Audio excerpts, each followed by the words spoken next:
relacionados à inclusão, mas também dados relacionados à demografia, que é o que a gente chama de diversidade. Então, tendo essas informações conosco, nós conseguimos mapear quais são os principais desafios ali a serem endereçados e quais devem ser as prioridades daquele programa de inclusão. Além disso, além dessa abordagem baseada em dados, eu sempre digo que transparência é um princípio fundamental. As pessoas precisam saber do porquê nós estamos fazendo essas ações de inclusão, né? As pessoas que trabalham em uma empresa precisam saber quais os objetivos a gente quer alcançar com essas ações. Que no final das contas, a gente quer um ambiente de trabalho mais saudável para todas as pessoas, né? Mas além dessa transparência, eu digo que a gente precisa de consistência. Não adianta só fazer ações de inclusão no mês de junho.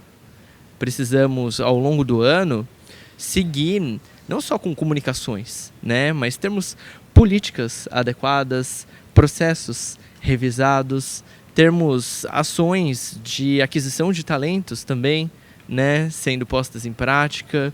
Enfim, diversidade e inclusão, além de não ser algo que deve ser restrito a um mês só do ano, também não é algo que deveria ficar só no colo do RH, né? É uma responsabilidade que deveria estar como um valor central das organizações. E tudo isso está relacionado com esse pilar da consistência. Eu tenho certeza que seguindo esses 3 princípios, talvez, 3 pilares, os programas de diversidade e inclusão serão muito mais efetivos. Difícil falar tanta mulher inteligente, gente. Aí fazer conclusão é difícil. Mas é muito... Eu gostei que você trouxe, assim... Quando a gente fala muito, uma palavra vira um jargão, né? Diversidade. O que é diversidade?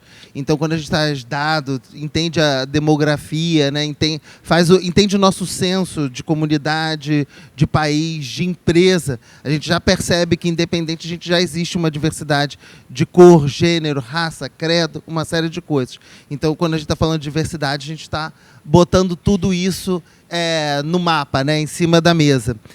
Ter objetivos claros. O que eu quero?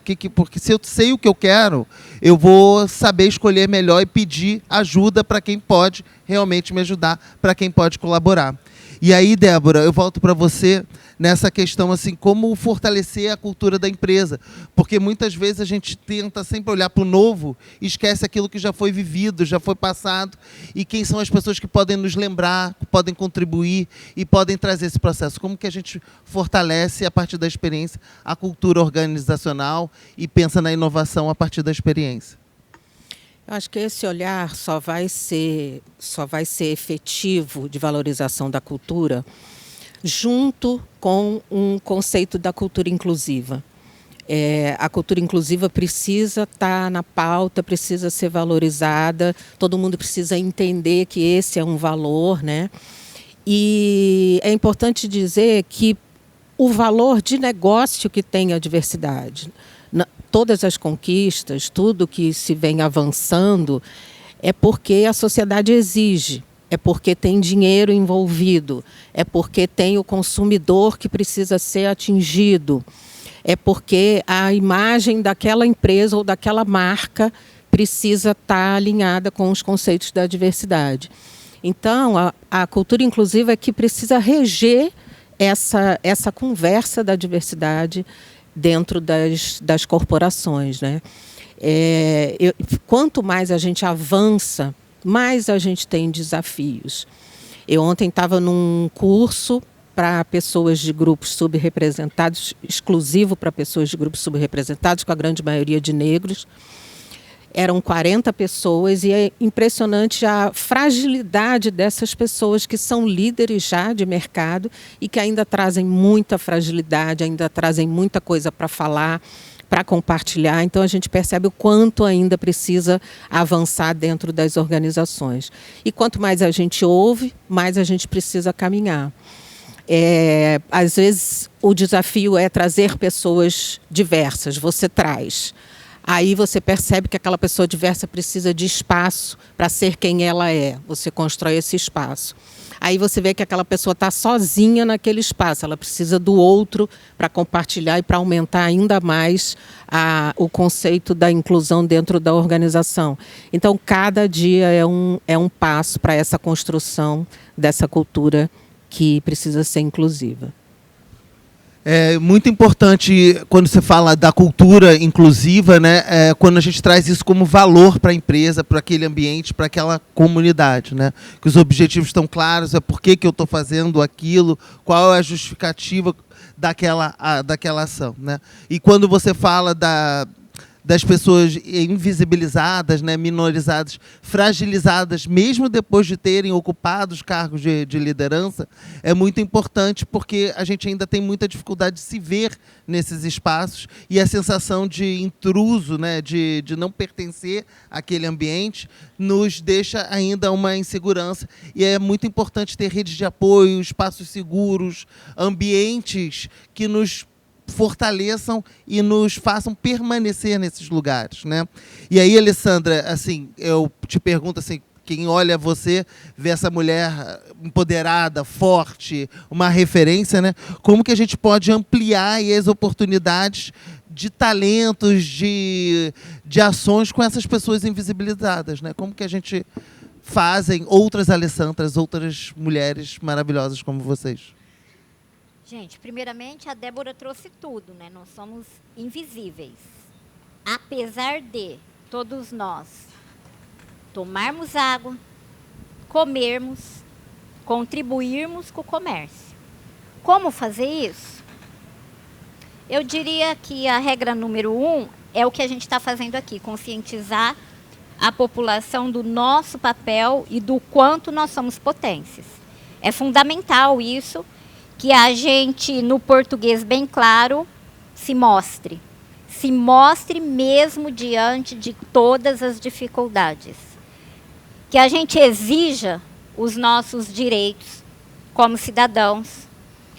Que, sobretudo na área da pessoa com deficiência, a gente consiga mostrar que tudo que se fizer para a pessoa com deficiência não é só para a pessoa com deficiência. Eu beneficio o idoso, eu beneficio a gestante, eu beneficio o obeso, eu beneficio aquele que temporariamente está acidentado. Se essa gama tão grande, a empresa não conseguir enxergar como agregar valor e humanizar o seu ambiente interno, a gente vai ter que mudar muito o paradigma. Mas se a gente quer fazer a diferença, a gente precisa ter a ideia de Gandhi. E é aqui eu encerro a minha fala fazendo uma provocação a cada um de vocês.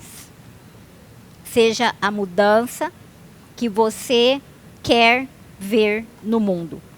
Porque se o mundo está do jeito que está hoje, ainda um pouco melhor do que lá atrás, é porque tiveram pessoas antes de nós que passaram e acreditaram que poderiam, através das suas sementes, melhorar a humanidade.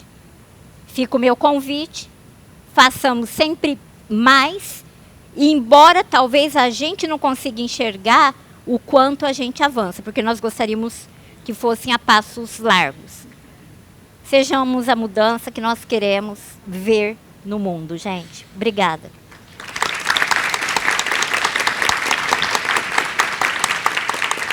É ótimo falar, porque tudo começa a partir do CPF, de cada um de nós, né? Não é só a empresa, não é só o diretor, mas é de todo o corpo, é de toda a comunidade, é de todo... A responsabilidade é compartilhada, de todos nós. Então, a gente tem que começar pela mudança que a gente quer e a mudança que a gente pode fazer.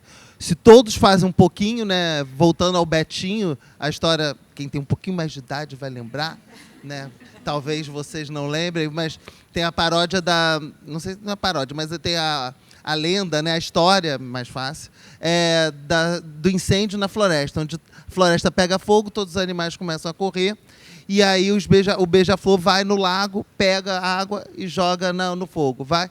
E aí os bichos começam, beija-flor, você com o bico tão pequenininho, pegando só uma gota. E o beija-flor fala, se todo mundo fizer a sua parte, pegar um pouco d'água, a gente consegue apagar o fogo. Então, se todos nós fizermos um pouco, por mais que seja pouco, acaba que no final vira muito e a gente consegue provocar uma grande mudança. E aí, como que a gente chama as pessoas, como que a gente convida as pessoas para essa nova mudança? Como que a gente faz, Natália? Como que a gente chama, como que a gente comunica, como que a gente fala? Vocês estão me ouvindo? Bom, falando sobre a minha área, principalmente de atuação, que é a comunicação e diversidade e inclusão, acho que eu vou para um caminho um pouco não tão óbvio assim de como comunicar, de como fazer, né? Isso daqui que está acontecendo agora, gente, esse palanque aqui que vocês estão vendo, isso daqui, eu gosto muito de pensar isso daqui como reinvenção de imaginário social, que é uma frase, é uma linha de pensamento muito difundida do movimento feminista negro, né? Isso daqui, há algum tempo atrás, era impossível de se imaginar. Mulheres trans, negras, com deficiência, sendo painelistas em um evento que fala para profissionais de RH. E aí, o que é comunicação, né? Isso daqui está comunicando alguma coisa. Quando a gente chega numa empresa, a gente não encontra pessoas de determinados grupos, de determinados recortes, isso também está comunicando alguma coisa. Na grande maioria das vezes, a gente enxerga esse processo de inclusão e de comunicação inclusiva da forma mais literal dele, né, que foi o que eu falei antes na minha fala inicial, daquelas escolhas intencionais com relação tanto à linguagem verbal, escrita, visual, gestual, o designer, enfim. Mas tudo isso comunica muito. A gente está falando de experiência, e aí eu queria fazer uma provocação para vocês a respeito dessa construção histórica da experiência da pessoa colaboradora, que, ao meu ver, até um determinado momento, ela foi universal. Ela foi construída tomando como base algumas pessoas, alguns grupos, e a experiência desses grupos foi desdobrada para os demais que não estavam presentes nesses espaços, em detrimento daquela questão da produção intencional de ausências que eu comentei com vocês anteriormente. E aí, por exemplo, se a gente for pensar no que seria uma experiência positiva de onboarding nos moldes tradicionais hoje em dia de uma empresa.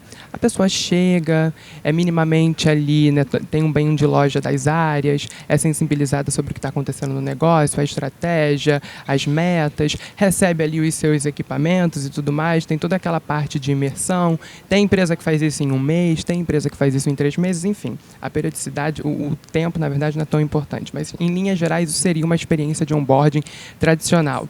E aí eu, Natália, chego, uma mulher trans, ainda não retificada, que usa o meu nome social, e no meu primeiro dia de trabalho, vamos supor que o meu nome social não está no meu crachá. E aí as pessoas estão me chamando por um nome com o qual eu não me identifico. Não vai me importar a meta, o meu equipamento, absolutamente nada. Em termos de experiência, eu já tive uma experiência péssima com relação àquela empresa, porque o mínimo não me foi garantido. E aí, quando a gente está falando de grupos subrepresentados, e aqui mais especificamente pegando a questão do grupo trans, pessoas trans e travestis, a gente está sempre discutindo questões mínimas, né? Parece até que a gente está num looping, tendo que falar ainda de nome, tendo que falar ainda de banheiro, de questões básicas, mas aí acaba sendo necessário, porque vira e mexe a gente é trazida para esse lugar de falar sobre isso. Só que esse lugar também, para a gente, ele nos coloca numa posição tanto ruim do ponto de vista estrutural, mas também, de certa forma, privilegiada, muito em linha. Ela estava aqui semana passada no Brasil, que é a Patricia Hill Collins, que é uma autora, uma feminista negra, e ela tem um conceito chamado Outsider Within, que traduzindo significa a forasteira de dentro, que é você pertencer sem pertencer, que é você estar ali, mas não estar. Isso acontece muitas das vezes com as pessoas de grupos subrepresentados nas empresas, que é a questão da inclusão, né? Que a gente tem a questão demográfica, que é a diversidade, e você tem a inclusão, que seria a qualidade, quanto que essas pessoas de fato fazem parte. E aí a gente, né, que muitas das vezes somos as pessoas que estamos à frente dessas áreas nas empresas, trabalhando com esse tema, a gente acaba unindo tanto o aspecto técnico quanto esse aspecto da vivência, porque a gente sabe o que é estar nesse lugar de outsider, desse lugar de pertencer sem pertencer. Eu tô lá, a Natália existe, ela é uma mulher trans, está dentro de uma empresa, mas quando eu olho no entorno, em todas as empresas no mercado formal de trabalho, eu não vejo outras iguais a mim. Então, o meu recado com relação a tudo isso, né, é que a gente seja um pouco mais como a da Númia falou a respeito da questão da intencionalidade, que a gente olhe para além do óbvio, né? O que a gente está comunicando para as pessoas, quais são as escolhas que a gente está fazendo, né? Para além dessas estratégias de linguagem inclusiva, que são importantes sim, como eu falei antes, toda a questão da comunicação inclusiva, mas em termos de estratégias de dia a dia, das pessoas estarem ali nesses espaços, quando a gente pensa em experiência da pessoa colaboradora, quais são as pessoas que a gente está levando em conta na construção dessa experiência? Muito obrigado. Eu acho que são vários pontos que a gente traz dessa experiência, né? Na era da experiência, das relações emocionais, da identificação e da motivação, são vários pontos que nos fazem conectar com o propósito, com a empresa, com o engajamento e que possa aproveitar aquilo que a gente tem a melhor para conseguir gerar melhor produtividade, melhores ambientes.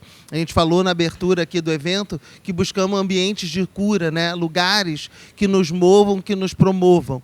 Então, a diversidade está nesse ponto, que reconheça as nossas tranças, conheça os nossos blacks, conheça os nossos turbantes, reconheça os nossos lugares de partida, que saibam que os lugares de chegada são inúmeros. Existem vários processos de adaptação, que a gente possa se desprender dos clichês, dos estereótipos, para alcançar novos propósitos, novos formatos, novas relações e novas interações.